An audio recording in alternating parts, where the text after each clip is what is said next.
Bom dia novamente. Eu queria começar agradecendo ao Luiz Antônio, professor Luiz Antônio de Oliveira Nunes, que tem organizado essa série de colóquios e de aulas especiais, e aos coordenadores de curso, professores Paulo, Gonzalo, professor João Renato. Hoje, o professor Luiz Antônio já disse que a aula vai ser proferida por um professor ilustre do nosso instituto. E é uma honra tremenda para mim receber aqui, na casa dele, que é uma casa muito mais dele do que minha, o professor Silvio Goulart de Rosa Júnior. O professor Silvio fez graduação em Física na Universidade Federal do Rio de Janeiro, veio pouco depois da graduação para São Carlos como professor. Depois ele fez doutorado em Física também na Universidade de Wyoming, nos Estados Unidos. Alguns anos depois foi pesquisador e professor visitante na Universidade de Princeton, também nos Estados Unidos. E aqui se tornou professor titular em 1988 e teve uma carreira brilhante como físico teórico, como professor, excelente professor, e eu depois falo um pouquinho mais sobre isso, porque ele também foi meu professor. E depois da aposentadoria, fez uma mudança, digamos, bastante grande na sua carreira, buscando inovação e tecnologia. E nessa nova trajetória, o professor Silvio Goulart foi pioneiro em muitas coisas. Para começar, ele é o fundador do ParkTech, ele vai falar sobre o ParkTech hoje, que é o primeiro parque tecnológico da América Latina. É o primeiro de todos. Então, houve muitos pioneirismos nesses anos de atuação do professor Silvio Goulart, e eu vou agora mencionar, agora eu preciso um pouquinho de cola, porque são vários cargos que ele ocupou, importantes, e eu quero mencionar. Ele foi diretor técnico, ele é hoje diretor técnico da Fundação ParkTech. Ele foi conselheiro do Sebrae São Paulo, ele foi conselheiro consultivo da FAPESP, ele foi presidente do Sebrae São Paulo de 1995 a 98, ele foi presidente da Associação Nacional de Incubadoras e Parques Tecnológicos, Amprotec, de 91 e 93, lembrando que incubadoras e inovações, inovação e incubadoras eram palavras que não constavam do léxico da academia, do setor acadêmico, antes da atuação do professor Silvio Goulart. Ele foi um dos pioneiros para isso. Ele também ocupou o cargo de subsecretário do Ministério de Ciência e Tecnologia entre 88 e 90 e foi assessor acadêmico da Secretaria de Ciência e Tecnologia de São Paulo de 86 a 88. Então, para nós é uma honra enorme receber hoje o professor Silvio Goulart, que vai falar para vocês sobre coisas que vão além da academia, e é uma honra, um privilégio para nós termos o professor Silvio Goulart hoje conosco. Obrigado, professor. Muito obrigado.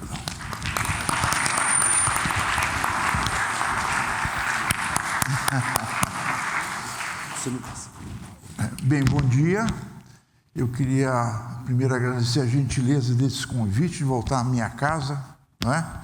E o professor Chu, pela apresentação, ele mentiu um pouquinho, tá certo? E a mentira faz parte da nossa vida, nós temos que educar a mentira, tá certo? E poder falar para vocês que estão no começo da carreira. Essa palestra é para vocês, tá certo? Foi pensada para vocês.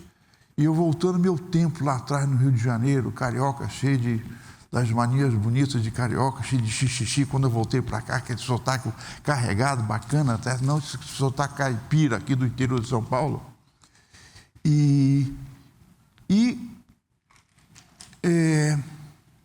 Vocês escolheram essa carreira, tá certo, de físico, né? Estão aqui no departamento.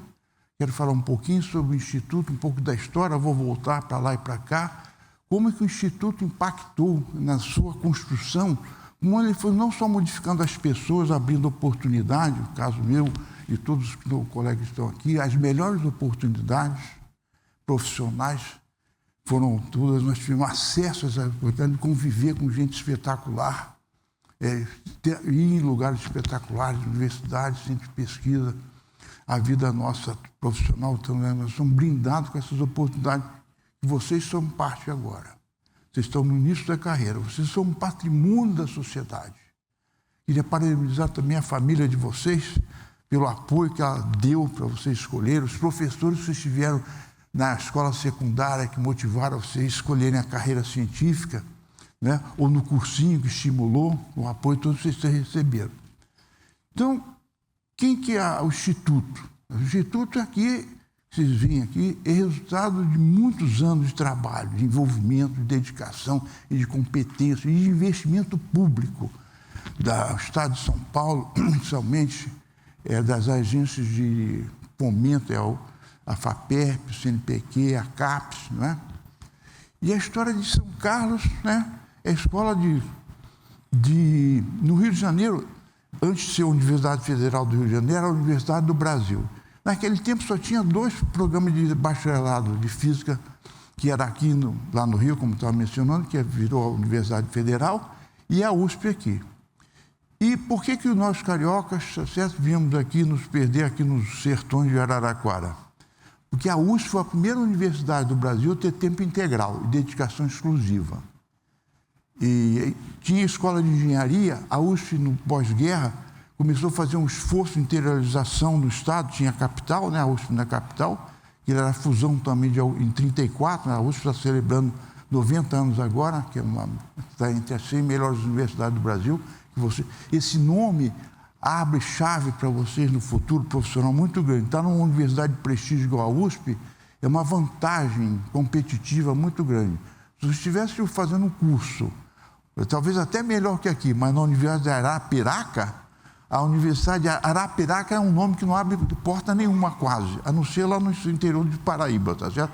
Mas você fala USP, São Carlos, muitas portas serem abridas, vocês vão sair com selo, tá certo, de excelência na sua formação. Então, aproveite as oportunidades, não desperdice as oportunidades que vocês estão tendo profissional. O primeiro ano é um ano muito difícil de adaptação. Olha o Chico Alcaraz vindo aqui, tá certo? Meu colega aqui. Então, esse ano de transição, que vocês estão, né, mudaram de cidade, quem que é de fora de São Carlos, por favor, só levantar o braço. Todo mundo, tá certo?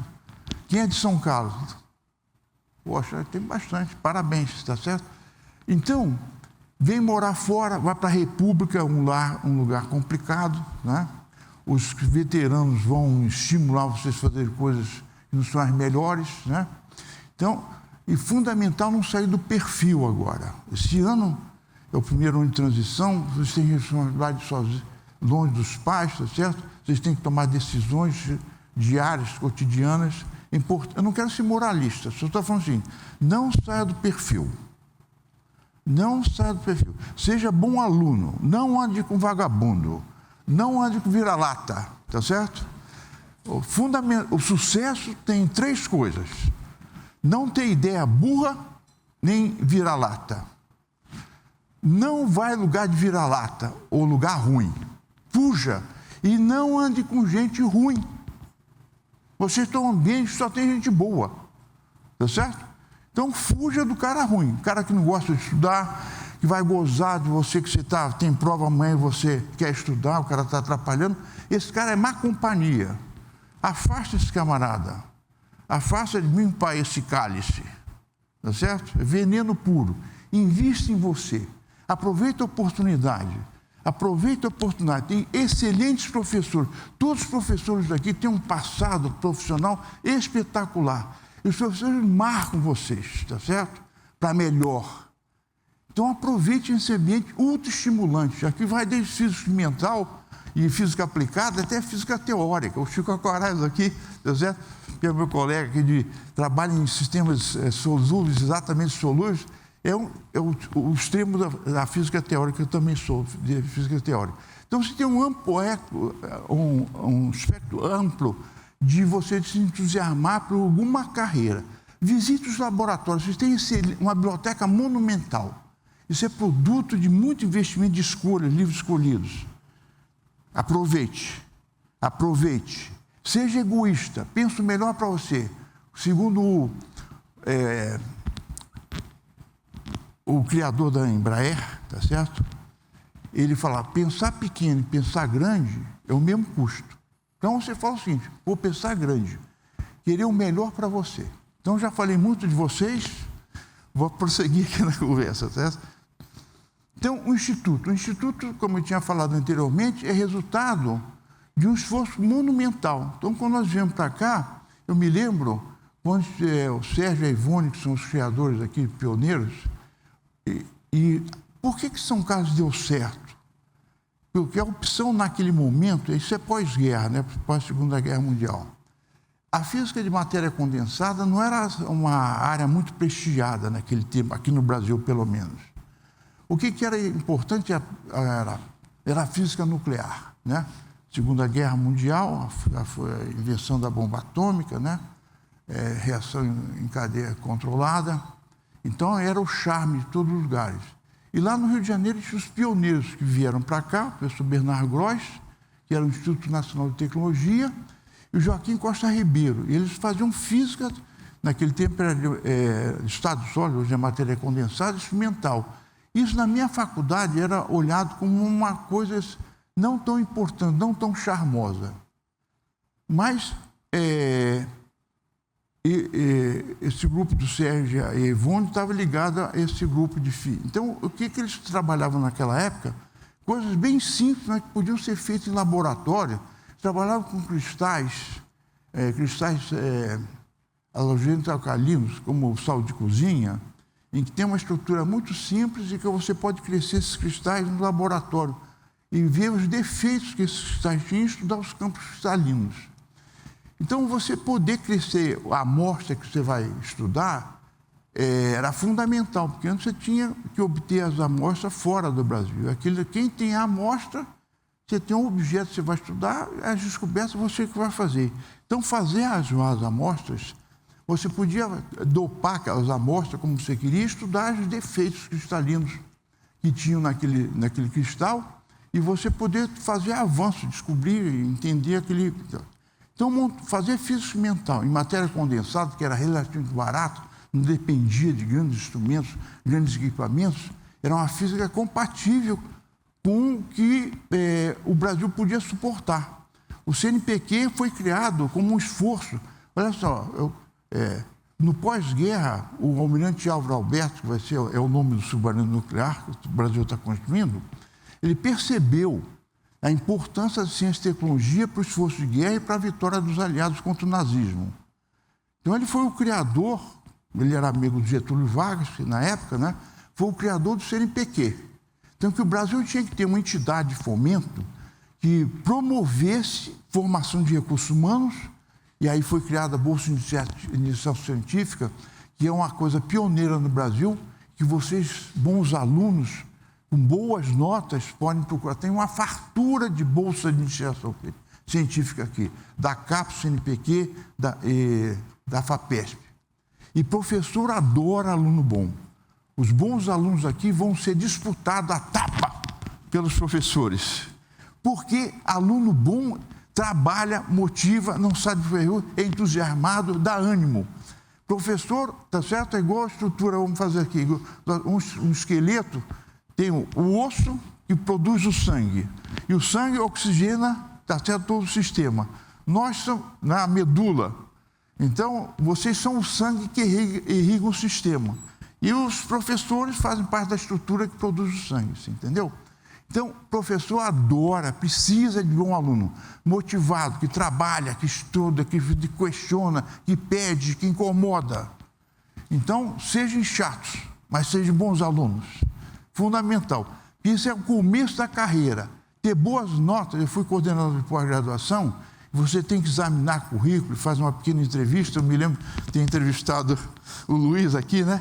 É fundamental quando se examina as notas dele, a nota que você tirou aqui, quanto você teve em mecânica quântica, magnetismo, como é que você foi em física 1, você teve alguma reprovação. Então, você vai fazendo o perfil do aluno na conversa com as notas do currículo dele. Se ele tem notas boas, aquilo começa facilitar a entrevista como um todo, né? Porque já vem com uma avaliação prévia de várias pessoas, tá certo? Vários professores. Bem, o recado está dado?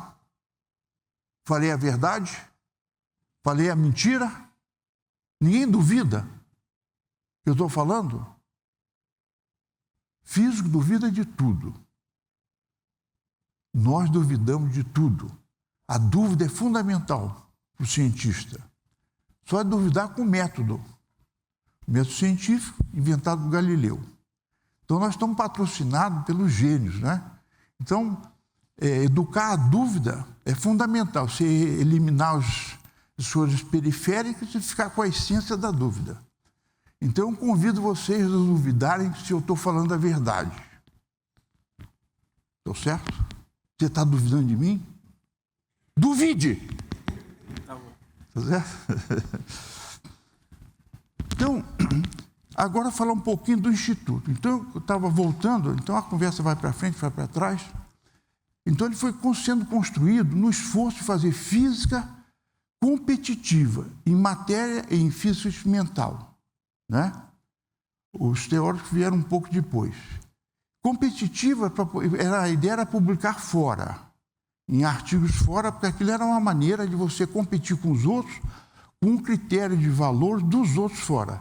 E cooperar também. Então, o Sérgio Mascarenhas, naquele tempo, conseguiu fazer um convênio com a Fulbright Commission, a Comissão Fulbright do Senado americano. Esse era um senador e da Comissão de Relações Exteriores, e parte do dinheiro que o Brasil comprava, ou países da América Latina comprava trigo dos Estados Unidos, podia pagar na moeda local. E fazer, então, um fundo de pagamento depois, com esses recursos, de vinda de americanos para o Brasil, artistas, cientistas. E o Sérgio fez esse convênio com a Fulbright Commission e vinha o professor. Naquele tempo não tinha pós-graduação. Eu sou doutor, mas não tenho mestrado. O Chu estava me falando que ele é o primeiro mestre aqui do Instituto, né? Antes era contratado antes do mestrado. Antes do mestrado, não é? Então, o Brasil não tinha um programa de mestrado, nem doutorado. Tinha um modelo de doutorado antigo, francês, que você ficava muitos anos para você ter. Então, era quase uma concessão do catedrático.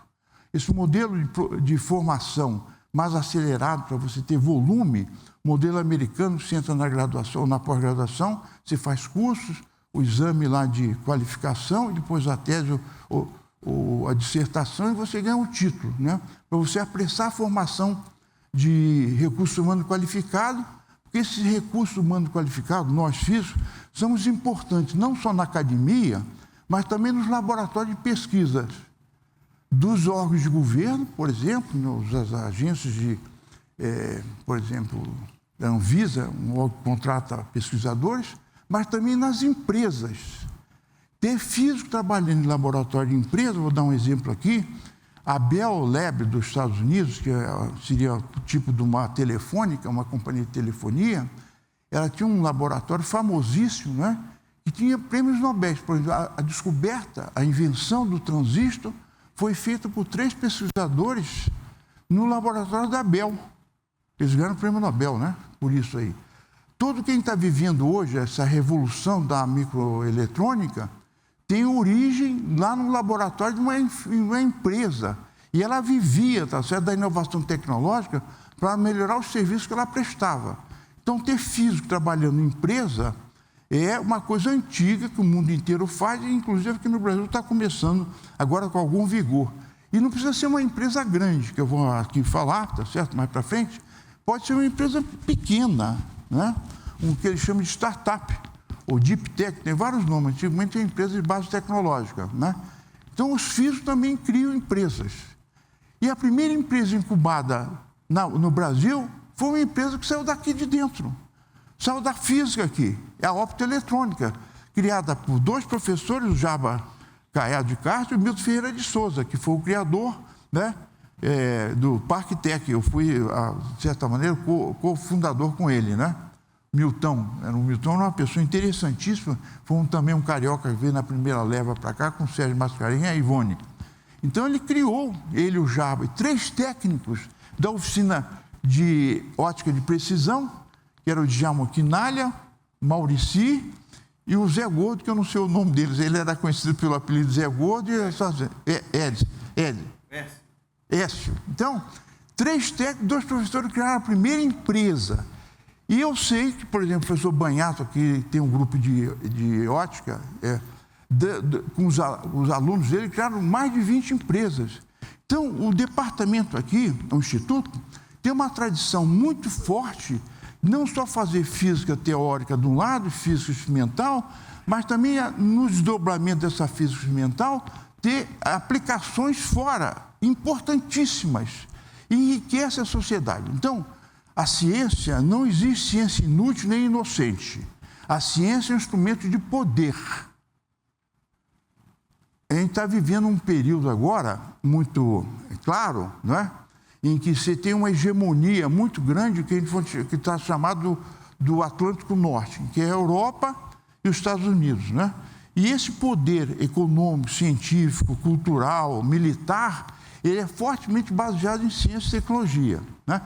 Então, para isso, para a gente entender com uma certa clareza, vamos pegar aqui vamos ver se eu consigo, né? Essa parte aqui, eu vou voltar, né? Que seria você, a física e a USP, né? O segundo é o seguinte: qual o modelo de universidade? Por que as universidades foram constituídas? Por que as sociedades, as cidades, antigamente, criaram esses centros de pensamento, de criação, de juntar pessoas ilustres? A primeira, do lado, esquecendo o esforço da Índia, da China, do norte da África, do Oriente Médio, a primeira universidade que afeta, de certa maneira, a nossa vida foi em Bolonha, 1088. Essa universidade foi criada porque os códigos do direito romano não davam sustentação jurídica suficiente para o comércio que as cidades da Itália tinham com o Oriente Médio. Todo mundo já ouviu falar de Marco Polo, né? Marco Polo foi um explorador, né? E essa conexão da Itália, de várias cidades italianas com o Oriente Médio, com a China, a seda era uma coisa muito apreciada, as joias, pérolas. Então, esse comércio internacional feito por esses mercadores era fundamental você ter. Como é que você troca dinheiro, como é que você registra contrato? E o direito romano, que era o que existia naquela época, não era suficiente, não tinha os instrumentos suficientes para garantir, para ter segurança que fizesse que esse comércio prosperasse. Então, a Universidade de Bolonha foi formada, o centro dessa universidade foi a Faculdade de Direito, gerar novas normas que pudesse patrocinar, tá certo? E pudesse estimular e garantir as relações comerciais entre o norte da Itália e o Oriente. Isso gerou uma riqueza enorme, né? Na Itália, que é responsável toda pelo renascimento das artes, né? Em 1400, 1500, 1600. Inclusive Galileu, a Universidade de Pisa, onde Galileu foi educado, foi criada em 1340 e poucos, e Galileu é 1500. Então a riqueza é indispensável, tá certo? Para você ter uma qualidade de vida boa. Então toda a riqueza gerada pelos comércios com o Oriente foi patrocinado, de certa maneira promovido, estimulado pelo pensamento que se criou dentro da Universidade de Bolonha. O segundo modelo de universidade já é um modelo de Humboldt, é a Universidade de Berlim, é 1810. Qual a diferença desse modelo de universidade para a de Bolonha? É que a universidade, que é o nosso modelo aqui, tá certo? Você faz ensino e pesquisa. Esse modelo de fazer pesquisa dentro da universidade, institucionalizar a pesquisa, não só o ensino, foi feito na Alemanha, no começo do século XIX.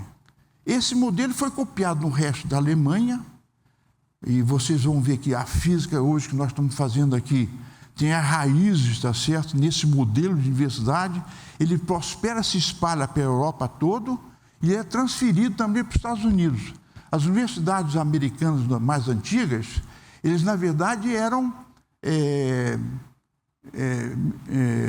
seminários para a formação de ministros das várias denominações religiosas. Por exemplo, Princeton era uma faculdade, um seminário para formar pastores ou ministros, tá certo? Presbiterianos. No final de 1800, eles perceberam, quiseram fazer de Princeton uma universidade padrão mundial. Então, mandavam os seus professores de matemática, foram para a Alemanha. E eles trouxeram o Jeans, da lei Rayleigh Jeans, para ser o primeiro diretor do departamento de física da universidade, estava se modelado nas universidades inglesas, de Cambridge e Oxford, que foi criado também é uma das primeiras universidades depois de Bolonha, né? Bolonha, acho que Paris, Cambridge, né? E a universidade que eu quero chamar a atenção também é de Coimbra, em Portugal, que afeta a gente, que eu vou contar nessa história aqui. Então, o modelo da Universidade de Hamilton é esse modelo da universidade de pesquisa, ensino e pesquisa. E o terceiro modelo que eu peguei lá é Stanford, que ela foi criada já nos Estados Unidos como uma modelo. Ela foi feita uma doação de uma família, tá certo? Stanford, em homenagem ao filho lá, que, de outra maneira, foi acidentado. Então, para homenagear a memória do filho, eles fizeram uma doação para criar essa universidade. E eu botei aquela data, 1939, que foi um professor do Departamento de Engenharia Elétrica, chamado Frederick Tellman, tá certo? Que ele estimulou 2 alunos dele a criar a empresa Hewlett-Packard, HP. Eram alunos, engenheiros do Departamento de Engenharia Elétrica desse professor. E esse Departamento de Engenharia Elétrica, no tempo da guerra, contribuiu muito no desenvolvimento de equipamentos eletrônicos, de esforço, tá certo, na geração, no desenvolvimento de radares.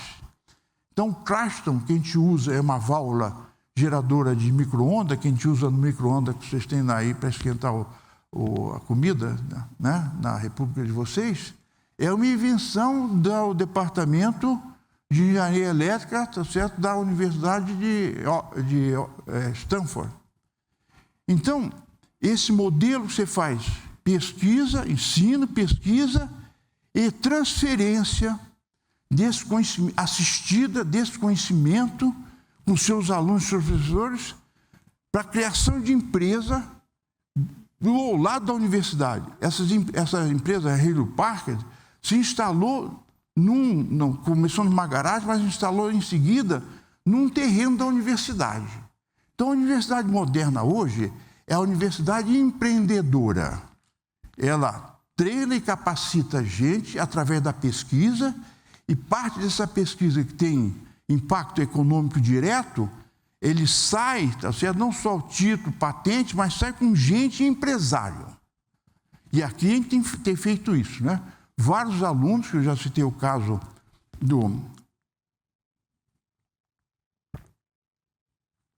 da primeira empresa incubada, que é a optoeletrônica, tem 40 anos, a Fundação tem 40 anos, a Opto também tem, no Brasil tumultuado, de todas as maneiras, sobrevive. Então, hoje, ele tem um departamento de pesquisa na empresa, né, na optoeletrônica, de vários engenheiros contratados aqui, e vários físicos também, né? A empresa tem uma parte de aplicação na área médica muito grande, a parte de odontologia também, não é? Oftalmologia, né?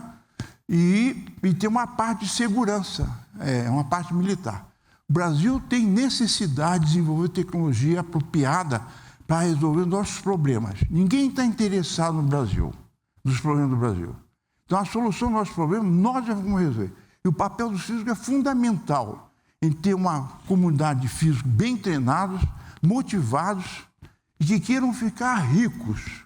Nós temos que fazer a apologia da riqueza. A inovação tecnológica gera riqueza. E essa riqueza ser distribuída, tá certo, para resolver os problemas da sociedade. O melhor caso, bem conhecido, de como nós brasileiros resolvemos um problema Então, a inovação tecnológica, o esforço que a gente tem que fazer, a gente tem que competir, gerar conhecimento para gerar poder. Né? O poder americano é baseado na ciência e tecnologia e na indústria que ele tem. A China está subindo agora, né? Hoje ela produz mais artigos científicos, produz mais engenheiros e cientistas que os Estados Unidos. Por que ela investe tanto nisso? Porque é uma manifestação de poder de sobrevivência daquela sociedade. O Brasil é um país continental, com todos os recursos, uma população enorme, com recursos naturais monumentais, um mercado interno monumental. E qual a contribuição de nós brasileiros para a humanidade? Tem os gregos, né? Fizeram todas as artes, a filosofia, os romanos com a engenharia, né? Qual a contribuição de nós? Nós estamos civilizando os trópicos. E qual a demonstração que a gente já fez isso? Com o agronegócio. A Embrapa, que tem aqui também, a Embrapa Instrumentação, fica aqui na praça, né? Em frente aqui, saiu também da física. Então, não só nós nos criamos, nos modificamos, mas impactamos não só na cidade. A fundação, né, Parktec, saiu da física. A primeira empresa incubada na América Latina saiu da física. A Embrapa Instrumentação saiu da física. Uma visão estratégica que nós temos que transferir, ou seja, gerar conhecimento apropriado para a solução dos nossos problemas. Ninguém está interessado com o problema da doença do carrapato no gado. Porque ninguém não tem gado na Islândia, nem carrapato no gado da Islândia. Mas no Pantanal ou no Mato Grosso tem um zebu lá que é infectado pelo carrapato estrela. E carrapato estrela é uma doença tropical, tá certo? E desqualifica, tá certo? Traz prejuízo para uma atividade econômica importantíssimo. Então, a nossa agronegócio, nós somos melhores, os mais competitivos, que ninguém bate a gente, nem um gringo safado bate o negócio do Brasil. Por quê? Porque nós geramos tecnologia e conhecimento, treinamos gente suficientemente para gerar mais comida, mais apropriada, melhor qualidade, mais barato, e a gente vencer dos outros. Nós queremos o poder gerado pelo conhecimento. O poder gera riqueza. Riqueza gera oportunidade. E essa riqueza gerada tem que ser distribuída. Nós custamos caros. Você custa caro. Nós, USP, custamos 5% do ICMS do Estado. Tá no, né? Nosso sistema estadual, 10% do ICMS. O cara comprou lá um remédio para o filho dele estar doente, R$100. 10 reais vem para R$5 vem para a USP. 2,5% para a Unesp, 2,5% para a Unicamp. Então, nós somos um sistema caro. Vocês custam caro. Nós custamos. Eu custo caro para a sociedade. E de onde vem esse dinheiro? Vem do desdentado, do filho da mãe lá, mais desempregado, o cara lascado. Qual é o nosso compromisso como cidadão? Além de ser bons profissionais, nós temos que ter a honrar, tá certo? A nossa cidadania e trabalhar em benefício. Nós temos um compromisso, nós temos que devolver para a sociedade todo o investimento que foi feito em nós. E esse investimento é longo prazo. Como é que você faz isso? Você faz isso sendo um bom profissional e um bom cidadão. Não deixe se perder, tá certo? Como eu falei, pelos idiotas. Invista em vocês. E dessa maneira você está se equipando para poder pagar de volta como um bom profissional, como um bom físico e como um bom cidadão, todo o investimento que os desdentados, tá certo, fizeram em vocês, fizeram em mim também. Por que eu estou aqui? Tá certo? Podia estar em casa, dormindo, ou não fazendo nada, passeando com o cachorro, brigando com minha mulher, né? Mas estou aqui, né? Porque eu estou pagando de volta todo o investimento, toda a oportunidade que foi feita em mim. E eu agradeço esse privilégio, tá certo, de poder fazer isso. Então, essas universidades, esse modelo, mostra que o poder, tá certo, nas suas várias formas, advém do conhecimento gerado por aquele grupo, por aquele agrupamento. não é? Então, o Brasil tem que estar equipado com a comunidade científica, tecnológica, numerosa, na diversidade, na qualidade, para resolver os nossos problemas, de tal maneira que a gente seja uma sociedade mais simétrica, né? Quais são os grandes princípios da física? O princípio de ação de Hamilton, não é? De minimizar as coisas, e a simetria. São os dois grandes pilares da ciência, da física, né? Então, nós temos uma sociedade assimétrica, mal distribuída. E o problema não é só político. Não adianta distribuir a riqueza que está aí. Ela tem dono, ela está apropriada. Quem tem essa riqueza não vai abrir mão dela, não é imposto taxar rico. A gente gerar nova riqueza, e essa riqueza gerada por nós físicos, nós cientistas, nós empresários, e essa riqueza ser distribuída através de serviços de qualidade, de tal maneira que a gente tenha uma sociedade mais homogênea, que tenha democratizar a oportunidade, que vá lá embaixo, a oportunidade que nós tivemos todos aqui, está numa universidade de classe mundial, não é? Entre as 100 melhores universidades, que essa oportunidade chega na base. A gente tem que integrar essa base de destituídos, dentados, para o centro da sociedade. E como é que você faz isso? Através da educação de qualidade, serviço de saúde, essa coisa toda que a gente escuta, a gente vê. Mas só é possível se tiver riqueza nova. E a riqueza não é gerada de uma maneira que não seja predatória. Não é? O Brasil é a história da perversão, da maldade. Não é? Nós predamos a natureza desde o começo, explorando para o Brasil. Depois tivemos trabalho escravo durante quase 4 séculos. Então, a história de São Carlos, depois eu posso falar um pouquinho, também da predação. A gente começa com o trabalho, a lavoura de café, baseado no trabalho escravo. É uma coisa mais desumana. Quer dizer, nós temos lá no Parque Técnico, eu poderia mostrar para vocês, uma carta de alforria de um escravo. Nós estamos contando lá no Science Park, né, no Parque Tecnológico, a história, como é que a cidade de São Carlos começa de uma monocultura, né, de uma atividade de monocultura do café, trabalho escravo, da maneira mais deformada possível. Como é que a cidade foi se arrancando, se puxando pelo cabelo, violando a terceira lei de Newton, né, mas subindo, né, subindo, se modernizando e tornando-se a capital da tecnologia. Como é que foi feito isso? Através de educando as pessoas, mudando. Não, vem o café, a cidade é criada em 1831, que é a criação da fazenda do Conde do Pinhal, que vale a pena vocês conhecerem, é um patrimônio da arquitetura brasileira, tropical, até 29, que é a debacle da Bolsa de Valores, que todos os fazendeiros dessa região quebraram. Depois, o segundo momento de São Carlos é que vem a Escola de Engenharia. Nós demos sorte que vem a Escola de Engenharia para São Carlos. Se tivesse vindo à Faculdade de Direito, seria uma porcaria.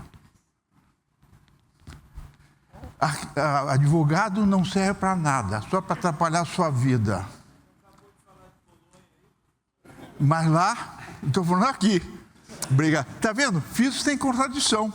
Tem dúvida, está vendo? Lá foi importante. Se viesse aqui, ele ia computar a sua vida. Então, aqui veio uma escola de engenharia. E a escola de engenharia foi uma barriga de aluguel. Nessa barriga de aluguel, gerou a física, a química, a matemática, a computação, né? Então ela foi generosa. O primeiro diretor, chamado Teodoro Soto, era um professor catedrático antigo lá da Poli, veio para cá e ele aguentou o Sérgio Mascarenhas. O Sérgio Mascarenhas era um camarada impaciente, ultra rápido, ele demandava tudo. Mais espaço, mais técnico, mais professor, e ele foi crescendo dentro dessa barriga de aluguel. E o Teodoro Soto teve a sabedoria de entender naquele jovem paciente. O Sérgio era um cara com uma credibilidade enorme. Todos eles, no começo, a formação, vamos dizer, teórica, isso é minha visão, posso estar errado e mentindo, tá certo? A formação que eu vejo, me lembro do Sérgio, o que tinha dele? Um brilho, tá certo? Intelectual brutal. O Sérgio tinha ideias, tá certo? O Milton tinha ideia o tempo todo, coisas de física. A formação teórica, hoje, nos nossos padrões, não seria muito grande. Se você perguntasse ao Sérgio, qual é a solução da equação de Schrödinger com o campo zero, tá certo? Lá, campo potencial zero, potencial, né, no espaço livre. A onda, talvez não soubesse isso aí, tá certo? Mas, em compensação, a intuição que ele tinha de física era monumental. Então, esse brilho, esse entusiasmo, essa pressão que ele fez aqui, permitiu alargar fisicamente mais eletricidade, mais espaço, ar-condicionado. Me lembro quando veio o primeiro liquidificador de nitrogênio para cá, a festa que a gente fez, criar a oficina mecânica, a oficina de ótica, depois com o Milton, a oficina eletrônica, tudo foram conquistas dentro da escola de engenharia. Depois transferiu esse negócio para a criação do Instituto de Física e Química. Então, continuando, eu falei um pouco o que São Carlos diferencia. E aí tem um dedo da física muito forte, né? Então, vieram esses grupos, essas pessoas, vieram as pessoas mais novas. Eu acho que o primeiro são carlense a fazer física foi o Vanderlei Banhato, né? O Vanderlei é da cidade, né? Vieram outras pessoas, o Oscar Hipólito, que é meu colega do meu tempo, ele é do interior de São Paulo também. Ele fez a graduação dele em Rio Claro. Então, no comecinho também já tinha um programa que eu falei para vocês, daquele Fulbright Commission, vinham americanos dar curso aqui de pós-graduação. Não tinha pós-graduação, a gente fazia curso, tá certo? Em inglês, vinha professor, cada um com interesse, e a gente foi fazendo essa... E tinha vários alunos que vieram de outros lugares para cá, atraídos por essa possibilidade de se educarem a continuar sua formação. Então, desse entusiasmo, desse esforço, foi criado também a Universidade Federal de São Carlos. Naquela época, um deputado federal chamado Pereira Lopes, Ernesto Pereira Lopes, que era um médico, e era político local, muito prestígio. Ele era daquele tempo da Arena, e ele foi presidente da Câmara Federal.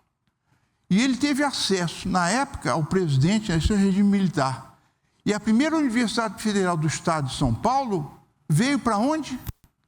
São Carlos, São Carlinhos, São Carlão. Porque tinha prestígio junto ao poder de pleitear a vinda da primeira Universidade Federal para o Estado de São Paulo. O Estado de São Paulo agora tem 3 universidades federais. E como é que essa Universidade Federal foi criada? Foi imaginado um modelo de pesquisa. Outra vez, baseado naquele modelo de Humboldt, né? Ensino e pesquisa. O primeiro curso da engenharia da Federal foi engenharia de materiais, que naquela época não tinha engenharia de materiais no Brasil. Então, esse grupo de pessoas, implantou uma nova universidade baseada num curso que não existia no Brasil, engenharia de materiais.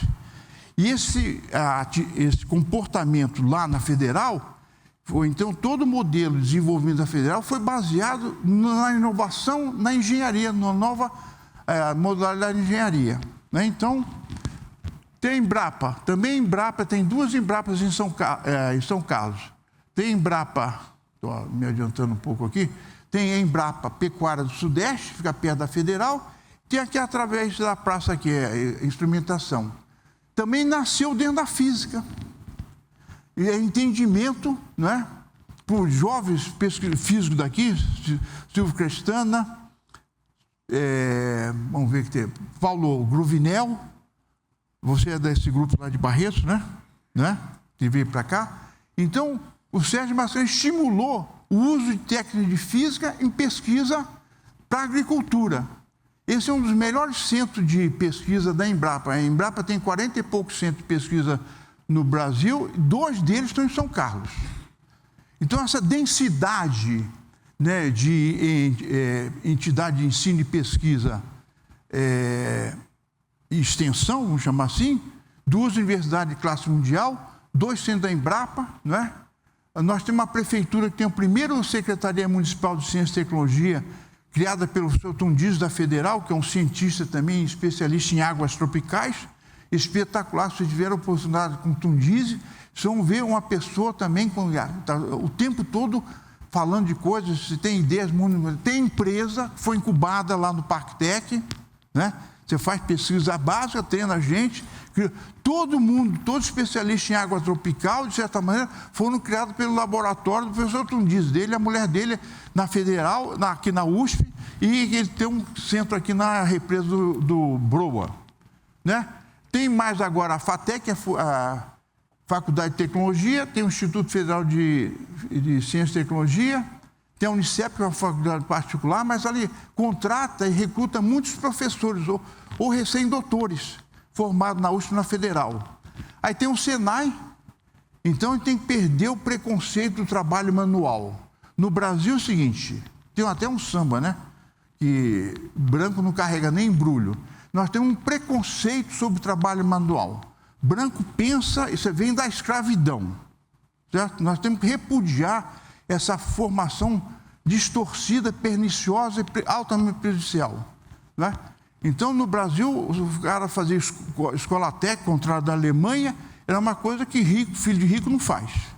Então, a faculdade, o Senai criou, agora tem uma faculdade Senai na área de aeronáutica, manutenção aeronáutica.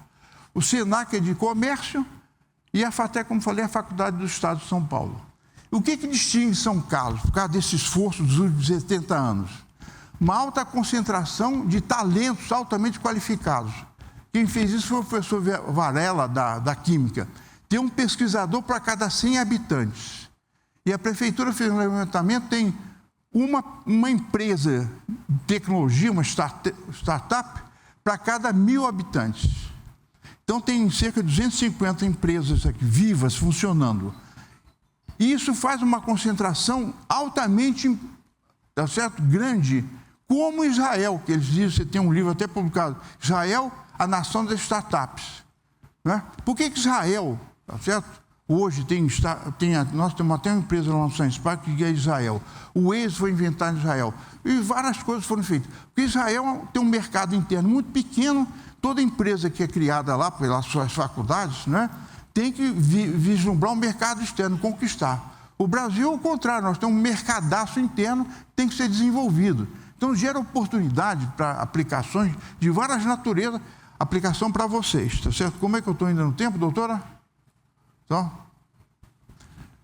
vocês estão gostando do que eu estou falando? Ninguém gosta. Quero que vocês duvidem de mim. Xingue minha mãe.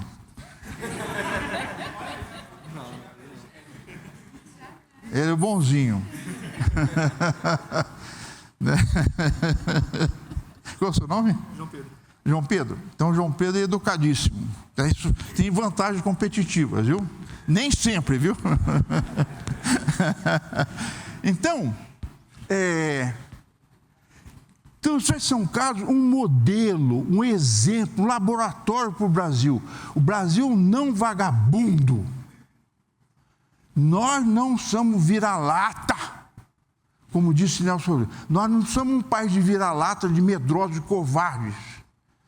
Nós somos um país, está certo, de 203 milhões de pessoas altivas, criativas, orgulhosas da nossa brasilidade. Quem que faz isso? A educação, a tradição, os valores que a gente aprende em casa, né? Do trabalho, da dignidade. Então, um profissional de qualidade, para a gente transformar nós, vocês, essa leva que continua, de transformar. Nós queremos fazer o Brasil infelizmente, eu vou falar algo aqui, infelizmente o Brasil não tem bomba atômica. Se a gente tivesse a bomba atômica, igual a Coreia do Norte, Israel, o Irã, tá certo? Nós não seríamos maltratados do jeito que a gente é. Há um perigo real de a gente perder a soberania da Amazônia. Por quê? O Brasil é fraco militarmente, né? Então, qual a alternativa nossa para a gente ter um poder sem sentar à mesa com vantagem competitiva? Ter uma economia forte, baseada na inovação tecnológica apropriada a resolver nossos problemas. Resolver nossos problemas, dar escala ao mercado interno e a gente poder exportar. Nós queremos inovar para competir para vencer a concorrência. e vão ser a concorrência. Nós queremos tripudiar a concorrência, nós queremos profanar o túmulo dele, nós queremos matar o filho da mãe. Se você não pensar de uma maneira agressiva, você não vai para frente. Se você não pensar... Quando eu estava em Princeton, eu vou contar uma historinha rápida, tinha às quintas-feiras o colóquio, tinha vários seminários de grupo. Às quintas-feiras você convidava uma pessoa que estava naquela época um assunto espetacular para dar uma palestra lá. E um dia, aí eu estava lá, tinha um coffee break antes de começar, perto tinha Eugene Wigner. Eugene Wigner é um cara da Hungria que ganhou um prêmio Nobel porque ele estudou simetrias na física, quebra de simetrias. Então ele era um físico matemático ultra prestígio, ele estava aposentado. E ele era uma pessoa, ele falava inglês com um sotaque muito forte. Vieram 3 húngaros famosos para os Estados Unidos, todos judeus fugidos por causa do nazismo, né? O esplendor da física, da ciência, da engenharia dos Estados Unidos veio, quando eu estava falando da Universidade de Humboldt, que começa em 1910, esse esplendor da física alemã vai desde lá até 1933, com a ascensão do nazismo. Então, a matemática, toda a matemática, o primeiro slide que eu mostrei lá para vocês é a fotografia de um buraco negro, tá certo? Einstein puro. Einstein é consequência direta da física matemática e de excelência da Universidade Alemã. Não é? Então, essa excelência, e toda a física que a gente faz tem as raízes nas universidades alemãs. A física mecânica quântica é produto típico, tá certo? Planck é alemão, tá certo? Da Universidade de Berlim, ou de várias universidades. 1900 e 1905 são os 2 marcos da física moderna, produto direto da ciência alemã. Então, essa hegemonia, essa supremacia da ciência alemã é perdida com a ascensão do item 33, e essa leva de gente vai toda para... praticamente muitos judeus, uma grande parte, migra primeiro para a Inglaterra e parte para os Estados Unidos. Para o Brasil também vieram alguns desses. Bernard Gross foi nessa leva, que na minha faculdade, a química toda era de professores alemães, lá no Rio de Janeiro. Então, continuando aqui, essa hegemonia que eu estava falando, voltando aqui, é perdida, né, pela fuga dos alemães para os Estados Unidos. Então, São Carlos, voltando agora, né, nós temos que gerar, né, uma comunidade, uma economia, uma sociedade em que a educação de qualidade, que a criação através da inovação tecnológica, seja abundante para gerar riqueza e poder.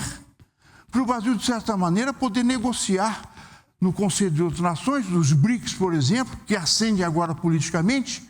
O Brasil agora é a favor dos Estados Unidos ou da China? Nós estamos tucando, nós ficamos em cima do muro. Nós não temos amigo nem inimigo, nós temos interesses brasileiros a serem defendidos.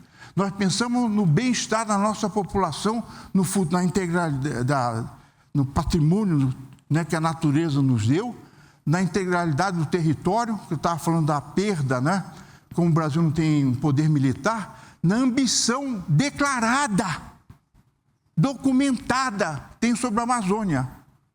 Como é que a gente vai defender isso? A gente não tem força para ocupar a Amazônia militarmente, não tem poder para intimidar os outros. Então, a maneira de ocupar é a gente conhecer mais a Amazônia, mais a biodiversidade, gerar mais conhecimento apropriado para ter uma economia. Hoje, esse negócio de biodiversidade, né, do ESG, é uma pressão que eu vejo sobre a economia no Brasil, entendeu? Então, qual a nossa contrapartida?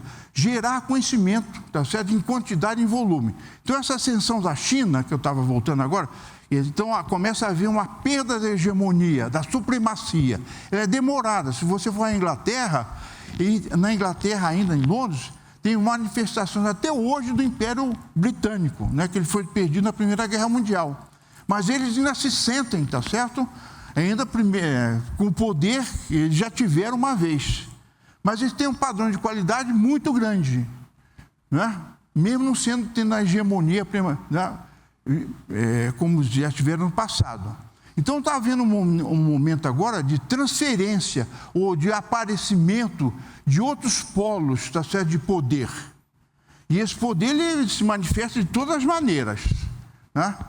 Comercial, industrial, cultural, e a base de tudo da sociedade moderna é a inovação tecnológica. Quem gera conhecimento, nós compramos vacina vagabunda dos outros agora. Está dando um monte de problema aí, no mundo inteiro. Não é? Então, se a gente gerasse conhecimento suficiente para produzir os bens que a nossa sociedade necessita, a gente estaria numa situação tão vulnerável. Fala alto.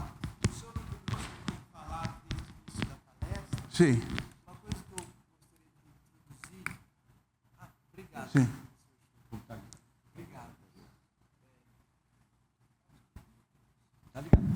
Obrigado. Sobre o que o professor tem dito desde o início da palestra, eu queria fazer uma colocação e saber da sua opinião também, que eu acho que eu estou falando com a pessoa certa nesse tema. Foi aprovado. Pergunta curta. Tá. Foi aprovado na Câmara Federal que Campinas vai ter o título de capital nacional da ciência, tecnologia e inovação. E o problema não é que eles tenham, é que com essa concessão, se for sancionada, aprovada no Senado. Nós já temos uma lei federal que faz. Então, sim, exatamente. Mas, se for aprovado no Senado e sancionado pela Presidente da República, a gente vai perder o título de capital nacional da tecnologia. A gente não vai perder nada. A gente vai produzir mais que os outros. A competição é ótima. E campineiro mente também. Vão mentir mais do que eles. Tá certo? Ninguém tem um número igual nós temos, 1%. Então, vamos produzir mais gente, ter mais empresa. Tá certo? Campinas também tem esse predomínio, por exemplo, o laboratório de aceleração do Síncroton lá foi na época do Roberto Lobo, que era diretor aqui, ele achou, eu acho errado, seria para São Carlos, foi perto, levar o laboratório que estava sendo instalado para Campinas. Se tivesse instalado, na época foi, não tem terreno, não sei o quê, mas pegava com a federal, arrumaria, era o negócio do aeroporto. Será que o aeroporto era tão importante? Porque os primeiros cientistas que foram trabalhar no laboratório de Síncroton foram daqui de São Carlos, Alves Krajewicz e o Ricardo Rodrigues. Então, do grupo de raio-x daqui. Então, os cientistas que foram implantar lá, desenhar o primeiro Síncroton, foram de São Carlos. Então, tem que ser o seguinte, a competição é por dinheiro. E se tiver melhores propostas, a gente vai brigar pela melhor proposta. Então, eles estão copiando a gente. Então, o nosso modelo é bom. Deixa eles copiarem, tá? Então, só, eu não quero perder aqui o trem da palestra. Quero falar agora da entidades, o Parque Tech. Como o Chu falou no começo, professor... chamar de Chu. O senhor Oswaldo falou, nós fomos instituídos... por uma ação do CNPq e da USP, da física da USP. A primeira entidade programada para fazer de uma maneira sistemática, organizada, a transferência de conhecimento, tá certo? Algum dos para fora, para o mercado. Nós temos que sair da bolha. Nós estamos numa bolha confortável. Né? Você vai para o restaurante e paga R$2 lá. Tem a biblioteca com ar-condicionado, tem todo o livro que você precisa. Tem as bibliotecárias maravilhosas que te orientam lá. Tem computador, tem laboratório de ensino maravilhoso. O laboratório de ensino de vocês aqui é espetacular. Tem os técnicos lá que entendem, vão te orientar a fazer as coisas. Então, vocês estão num ambiente altamente estimulante. Aproveitem! Seja o máximo, dê orgulho à sua família. Meu filho está na USP, meu filho é físico. Nós físicos somos o melhor do mundo. Tá certo? Nós inventamos, olha, quem fez, tá certo? A teoria da relatividade, né? Na equação de Einstein, da relatividade, já prevê onda gravitacional, buraco negro. Então, quem faz isso em 1915? O físico, tá certo? Hoje o buraco negro é o maior laboratório da ciência que junta relatividade com mecânica quântica, né? Porque você entender radiação, né? Radiação de, tá certo? Como é que o buraco negro procede? Então ele junta lá as duas áreas de física mais foram criadas lá no começo do século XX, né?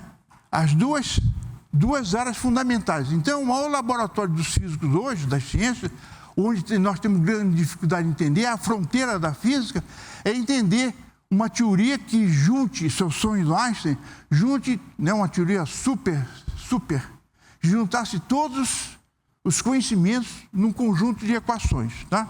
Então, voltando agora para o ParkTech, a entidade foi criada por físico. Nós somos melhores que todo mundo. Os deuses nos escolheram para ser os senhores do universo. Tá certo? Não é verdade? É verdade?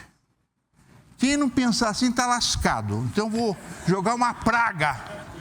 Vou jogar uma praga em vocês. Tá certo? Quem não pensar, eu sou melhor que todo mundo, eu vou competir, está fora do jogo. Você é vira-lata. Aí eu voltar lá para Princeton. Então estava o Eugênio Wigner, ele não tinha os dois dentes da frente, ele era careca e a cabeça dele era igual um foguete. E ele falava um inglês muito carregado. E aí eu vi um aluno debochando, que já era prêmio Nobel, um aluno debochando do Wigner nas costas dele. Eu fiquei horrorizado, né, com o desrespeito. Aí que eu exercitei meu espírito de vira-lata. Aqui a gente fala assim, Wigner, vai mal. E o aluno lá que quer ser primeiro, o Wigner é um idiota. Olha só a cara dele. Se você duvida do cara, você duvida da teoria do cara. Então, aquele aluno presunçoso, arrogante, desrespeita tudo com o método, né? Não vai bater no Wigner. Aí ele fala, o Wigner é um idiota. Olha só, se esse cara fez esse negócio aí, eu faço melhor. Então, nós, tá certo?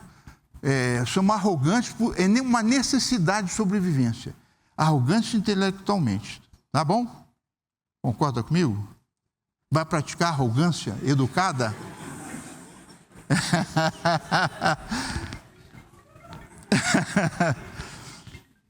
Nós temos um método. Nós não fazemos isso assim de graça. Nós somos educados. Nós temos um método desenvolvido por Galileu. A gente tem dúvida. A dúvida, a gente sabe, a dúvida é fundamental para o físico, para o cientista. A dúvida é educada, como eu falei no começo. Você tem que despojar a dúvida de coisas periféricas, que não são importantes. Deixar não a verdade nua e crua, a dúvida nua e crua. Aí quando você equaciona a pergunta, uma parte da solução está feita. Uma vez eu li uma história que o Einstein, bem novinho, ele se fez a pergunta, e se eu viajasse com a velocidade da luz, como é que eu viria o mundo? Então essa pergunta que ele se fez, moldou toda a vida dele de cientista e moldou toda a nossa vida. A busca dessa resposta foi a transformação que a teoria da relatividade, primeiro especial, depois geral, fez o impacto que está tendo até hoje na nossa vida, você entendeu? Então, é claro que ele é um monstro da ciência, né? Junto com Galileu, com Newton, né? Então, é uma sorte, né? Mas ele também é produto do ambiente. Se o Einstein tivesse nascido na Islândia, ou no Brasil, em Mato Grosso, que é meu estado, ele seria o Einstein com esse produto todo intelectual, com essa devolutiva que ele fez? Não. Talvez se fosse um peão de boiadeiro lá em Mato Grosso, entendeu? Porque ele não tinha um ambiente estimulante. A matemática alemã naquele tempo era um pico. Toda a geometria não euclidiana foi desenvolvida em volta dele. Ele se beneficiou de um ambiente altamente estimulante, que também tem aqui em São Carlos, dentro do Instituto de Física.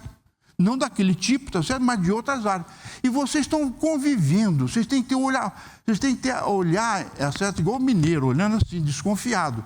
Então, quando você passar no laboratório de pesquisa, se tiver um colega lá, entre lá dentro. O que você está fazendo? Você já fez isso? Você vai fazer isso? Quem vai fazer isso? Levanta, não tenha medo. Vocês estão tudo com medo. Medo de quê? De mim? Vou bater em vocês? Eu só quero agredir vocês. Só quero agredir intelectualmente, para você não se passar aqui, tá certo? Passou, o que eu sou, eu não sei o que eu quero. Você não pode, todos são babacas. Mas isso aqui não é uma fábrica de babacas. Depois de 4 anos, você tem que ser um camarada com outra postura intelectual. Igual o aluno lá gozando, tá certo? Do lado, eu vou fazer, eu quero fazer, eu vou fazer melhor, eu tenho uma ideia. Eu quero testar isso aí, isso é verdade, eu quero aprender isso para ensinar. Não, ele está certo, eu quero aprender como é que ele fez. Então, essa atitude, vocês não podem sair daqui, tá certo? Inocentes, como vocês entraram. A inocência é boa, tá certo? Mas ela tem que ser removida e colocada no lugar da inocência a astúcia, o conhecimento, o comportamento, o profissionalismo, o compromisso de ter uma carreira. A carreira de físico é elaborada. Você tem 4 anos de graduação, não saiam do perfil, os seus pais estão fazendo investimento altíssimo em vocês. Não decepcione os seus pais, que estão fazendo sacrifício financeiro. Fizeram comigo, meus pais, né? Quando fui morar no Rio de Janeiro. Muito grande. Então, vocês têm que honrar, tá certo? O investimento. Vocês têm que dar um retorno no investimento que a sua família está fazendo em você. Tem os outros irmãos também. Agora, as famílias são menores. Talvez vocês sejam... Quem é filho único aqui? Não tenha medo de falar. Tá? Quem é filho único aqui? Todo mundo. Quem tem 2 irmãos? É isso. Então... A sua família está fazendo um sacrifício grande em manter você fora, seu filho da mãe. Eles estão investindo em você para ser um bom profissional. Como é que você faz? Ser bom aluno e pedir uma bolsa de iniciação científica. Você já livra, tá certo? Deixa o seu pai tomar cerveja e comer uma picanha no final da semana. Em vez de manter você aqui, tá certo? Vagabundo no final de semana. Estude para ter uma bolsa de iniciação científica.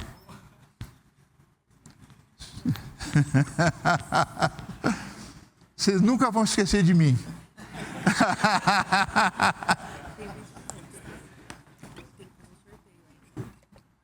Mas eu quero a sua alma.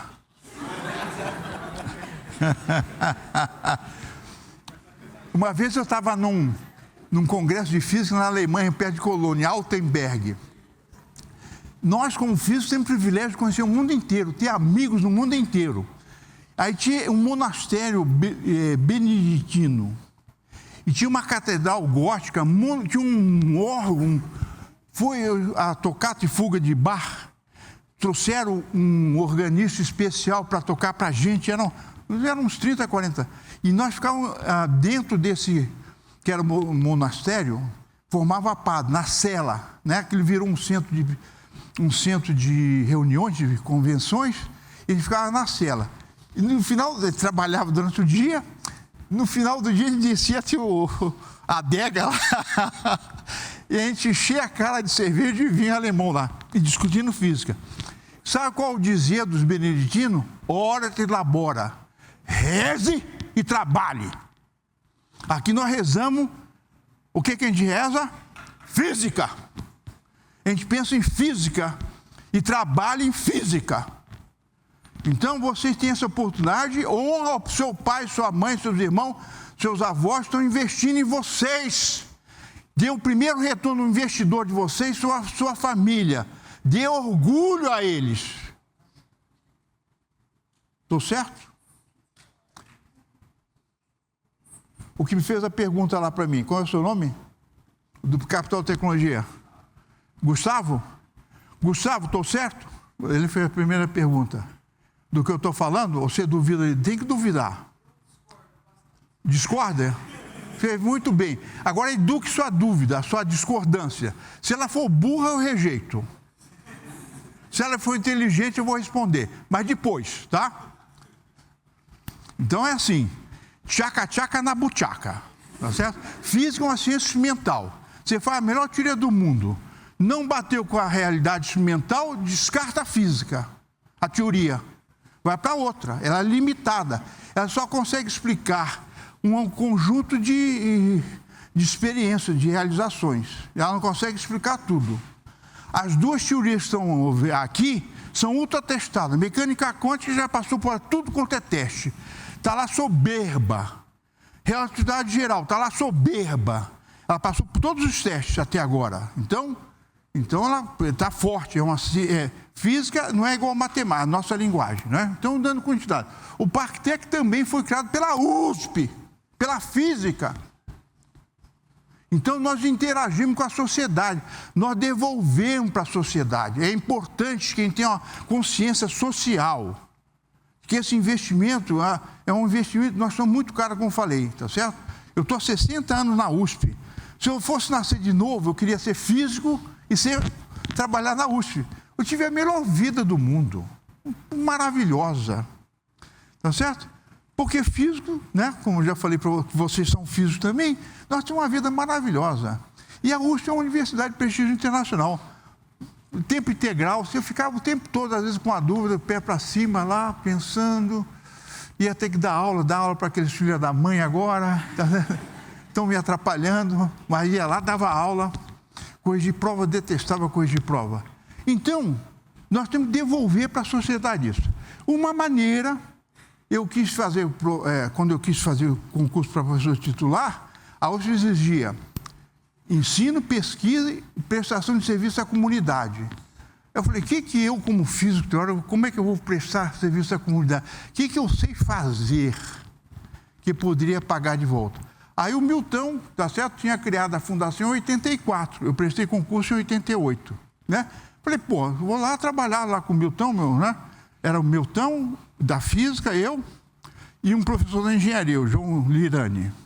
Então a fundação foi criada em 84. Dezembro a gente faz 40 anos agora, tá?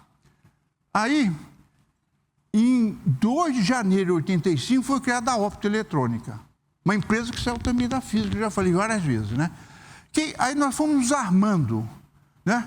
Como é que se atende esse empresário que sai da universidade completamente babaca, né? Não sabe fazer nada, não sabe, naquele tempo tinha cheque, ele não sabe passar um Pix, ele não sabe o que é um DEC, ele não sabe um contrato, não sabe analisar. Como é que se orienta esse cara? Então, a inovação torna a empresa competitiva. E o lucro torna ela... Não, a inovação torna ela competitiva. A gestão torna ela lucrativa. Então, o lucro como objeto do sucesso, uma medida do sucesso. Na universidade, nós temos pudor, né? Você olha o rico como um perverso. Não é certo? Mas, mas você compra o telefone do rico. Né? Você quer um Apple 15 agora, né? Né? E o cara lá está podre de rico, está rindo da sua cara. Minha também, tá certo? Porque ele fez uma empresa baseada na inovação, mas ele quer o dinheiro, que é o poder. O Elon Musk, que está na onda aí, né? O cara da Amazon é físico, né? O Jeff Bezos é físico, tá certo? Tem outros que são físicos também.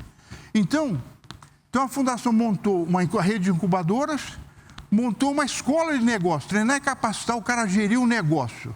Quem tiver interessado, depois de conversar com os coordenadores, a gente receber visita de vocês lá, para vocês conversarem com os que estão lá dentro, os que quiserem, né? Nem todo mundo vai ser empresário, porque o cara não tem vontade, não tem interesse, tem outra preocupação. Ótimo. Nós só estamos abrindo mais um canal de como você se insere no sistema de volta, quando você terminar a sua educação? Como é que você se insere na sociedade? Vai ser pesquisador, quero trabalhar na universidade, vai fazer concurso, quero trabalhar não sei o quê, vou ser surfista na Austrália, tá certo? Sei lá o que você vai fazer da vida. Mas aqui ele fala, não, eu quero ficar rico, sem roubar de pobre. Esse que é o segredo. Ficar rico sem roubar de pobre. Então a gente ensina com o Sebrae o jeito de gerir o negócio. Vocês têm um projeto já, que é a graduação de vocês. Tem método de gerir projeto, tá certo? A gestão de projeto é uma tecnologia desenvolvida pelo engenheiro. Qual é o seu projeto? Terminar a graduação em 4 anos, sendo um bom aluno, sendo o melhor aluno da classe. Quem é o melhor aluno daqui? Quem teve a melhor nota de vestibular? Vocês não sabem? Pô, que esculambação é essa? Na faculdade a gente sabia quem era o melhor aluno. O Jorge Andrés Vieca, que veio para cá, era um cara que trabalhou com a Heisenberg, tá certo? Era o melhor aluno lá. O Jorge. Então os alunos sabiam, os bons alunos passaram lá, tá certo? Aqui passaram vários bons, que são professores aqui, bons alunos. Quando eu cheguei do salão de doutorado, era a primeira turma de graduação. O Luiz Nunes era o aluno da primeira turma de graduação. Todo mundo falava do Luiz Nunes, um aluno, tá certo, tinha as melhores notas, né? Então, entender quem são os bons colegas, essas são as boas companhias. Depois montamos um programa de pesquisa e desenvolvimento, que a empresa precisa de laboratório, coisas. E aí nós temos que nos relacionar institucionalmente com outras entidades e tem um programa de parque tecnológico. Aquela fotografia do lado é no parque tecnológico, que eu convido aos que quiserem nos visitar lá, tá certo? Então, fomos criados, como falei lá, com o apoio da USP, né, do CNPq, foi uma iniciativa do CNPq, o presidente daquela época viu que o Brasil tinha que ser dotado, 10 minutos, tinha que ser dotado de instrumento que facilitasse a saída do conhecimento para o mercado. A universidade, o Instituto de Pesquisa, não pode ficar isolado completamente. Tem que estar nas canais de comunicação com o exterior, que mantém essa estrutura toda. Então, como é que se mantém? Como é que você presta conta? O número de doutores formados, o número de artigos publicados, o número de patentes feitas e o número de empresas que criaram a universidade. A Unicamp tem filhas da Unicamp. Ela registra agora. A USP, um pouco atrasada, vindo até a concorrência da Unicamp, criou o DNA USP. Então, essa reitoria agora está preocupada também em criar canais em que valorizem como uma prestação de contas para a sociedade que mantém. Nós somos igual a amante argentina, nós somos caros toda a vida, você entendeu? Queremos mais disso, mais daquilo, mais joia, mais automóvel, mais viagem, mais joias. Nós queremos do desdentado, do filho da mãe lá, que está lá, coitado, desempregado, Bolsa Família. Nós estamos arrancando dinheiro do filho da mãe, através do imposto. Então, o sistema de imposto é uma maneira que os poderosos têm de extrair do grupo todo e se apropriar disso. Isso é uma sociedade altamente injusta. Então, isso é que nós estamos combatendo como? Tá certo? Combatendo, gerando riqueza. Tá? E essa riqueza ser distribuída, como insisti, de uma maneira que resolva os problemas da assimetria da sociedade. Tá? E nós, como senhores do universo, temos esse poder de contribuir com isso aí. Tá bom? Então, dando continuidade, isso aqui eu estou andando, como é que eu para frente, tá certo? Agora aqui, como eu falei, a primeira empresa é 1º de janeiro de 85, 2 de janeiro. A Opto foi criada, né? Nós já criamos mais de 250 empresas, nem todas sobreviveram, porque a gente pegou uma época de inflação muito grande. Então, a cidade é rica, né? A presença da USP, da Federal, ela é rica em várias áreas, em TIC, né? Tecnologia de inovação, de informação e comunicação, novos materiais, química, nanotecnologia, alta precisão, automação. Algumas empresas nessas áreas que nós já incubamos. E tem muito apoio hoje. O cara que vai começar tem apoio, tem a FAPEP tem um programa especial chamado PIP, Programa de Inovação para a Pequena Empresa. São recursos que a empresa faz uma proposta, a empresa, o empresário, o físico lá, empreendedor, faz a proposta para o FINEP, primeira fase, ganha até R$200 mil, para ele desenvolver a fundo perdido. Ele pode ter uma bolsa para ele também. Então tem a FINEP também, que é Financeiro Estudos e Projetos do Governo Federal. Também tem um programa de apoio. Tem o SEBRAE também. Então, quem está começando hoje tem muito apoio, certo?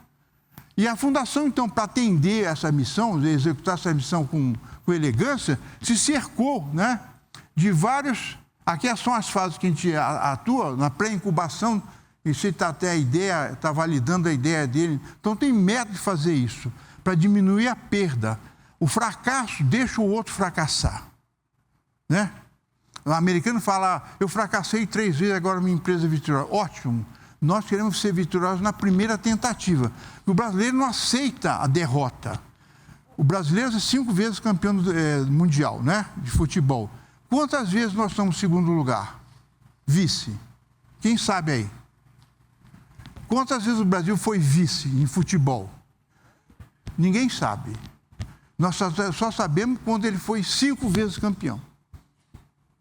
Então, a derrota tem uma humilhação para a gente. É um troço cultural, né? Então, o que a gente faz? Não se humilhe. Não apoia esse camarada, tá certo? Para ele dar certo desde o começo.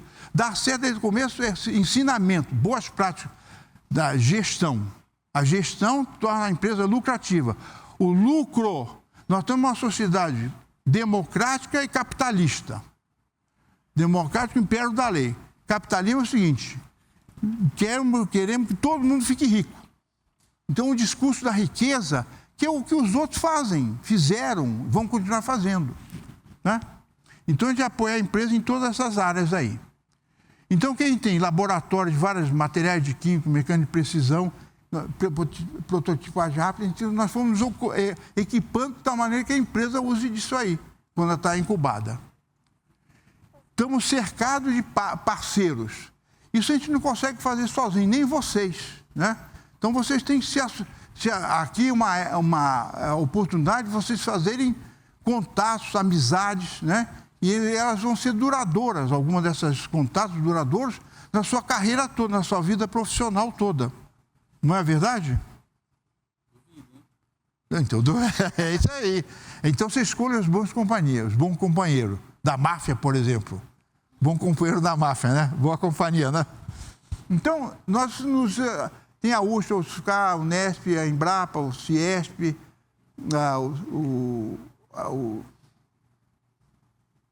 que mais tem aqui? O SEBRAE. O SEBRAE é grande parceiro, fundamental para as empresas. Então, agora, o Parque Tecnológico, nosso empreendimento maior, é muito bonito. É uma área lá perto da fábrica Volkswagen, 164... Hein?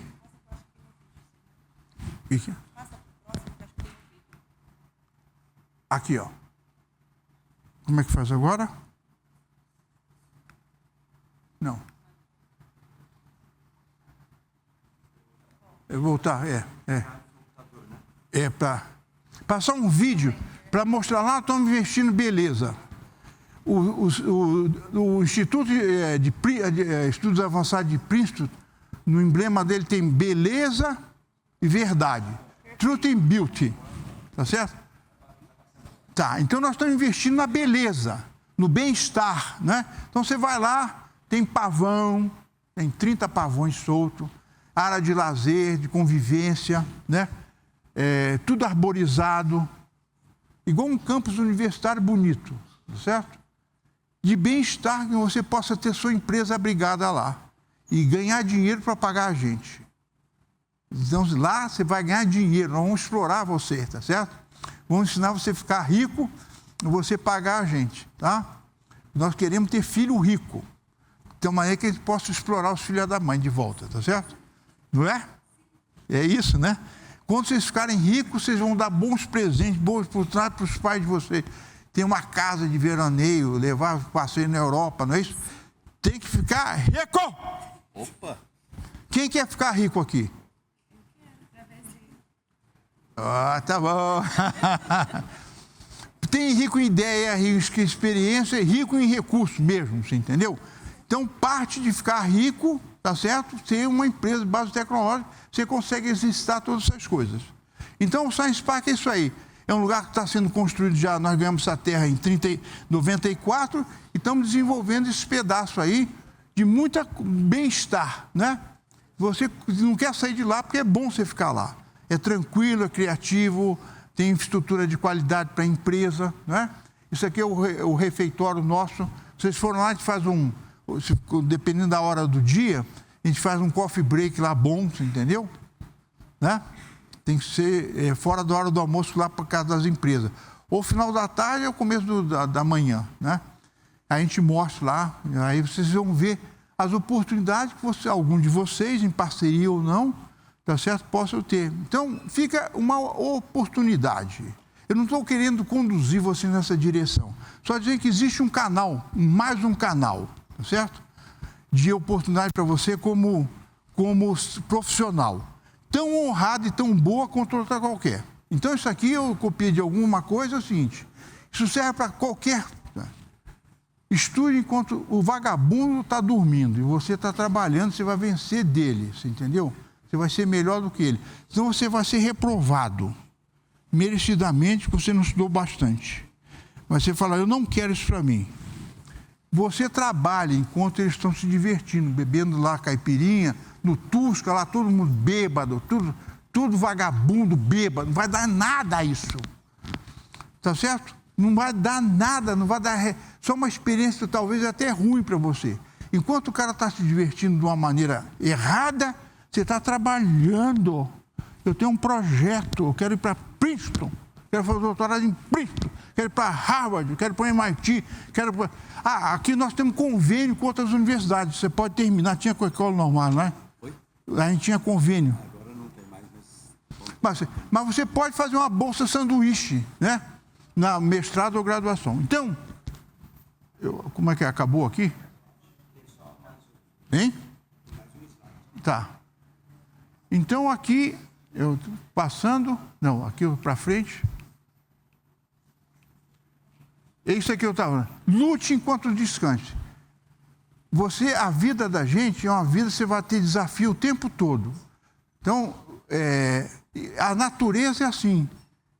Não é só para o humano, para o bicho também. Então, você tem que... Em certos momentos, você tem que brigar. Em outros momentos, você tem que fugir. Quais são os instintos? Os instintos são de você brigar para sobreviver. Ou se a ameaça for muito grande, você foge, se arma lá, se prepara para enfrentar. Se alimentar e procriar. Então, a procriação, a sobrevivência da espécie, da pessoa, do indivíduo e da espécie, é um instinto que está no DNA. Então, o que está falando aqui é isso aí.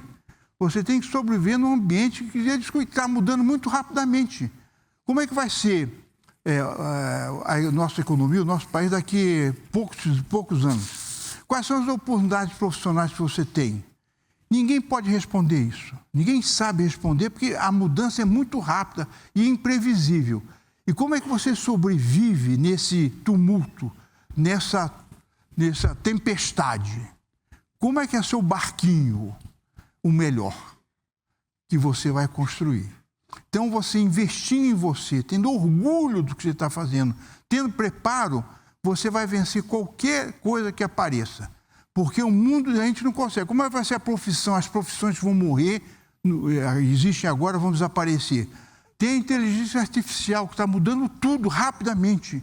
Como é que você se aproveita dessa nova tecnologia que está aí? Como é que você produz também? Como é que eu não só uso? Como é que eu crio também inteligência artificial? Qual o programa? Como é que eu faço aqui? Como é que eu ganho, tá certo, com isso aqui? Como é que eu ganho prestígio, posição, conhecimento? Né? Não ser um comprador, um passivo nesse ambiente, mas tem agressividade para contribuir para esse desenvolvimento. O Brasil precisa desesperadamente dessas pessoas, em volume grande, que o país é grande, tem necessidade grande. E nós físicos, tá certo, tem uma contribuição histórica, que eu tentei aqui falar no mundo inteiro, aqui em São Carlos em particular, da nossa contribuição. Então eu encerro aqui desejando voto e sucesso para vocês todos. Parabéns pela escolha que vocês fizeram de vir para São Carlos, para a USP, para o Instituto de Física. É uma escolha certa, aproveitem, bebam esse conhecimento desse ambiente. Vocês têm tudo de bom, como eu falei no começo, encerro aqui. Aproveitem, sejam egoístas ao máximo. Pensem em vocês progredirem, aprenderem mais, a saberem mais, entendeu? Porque isso vai equipar Vocês são um patrimônio, não só da sua família, mas de uma sociedade que precisa de gerador de conhecimento, de poder e de riqueza. Muito obrigado. Okay? Ah, é.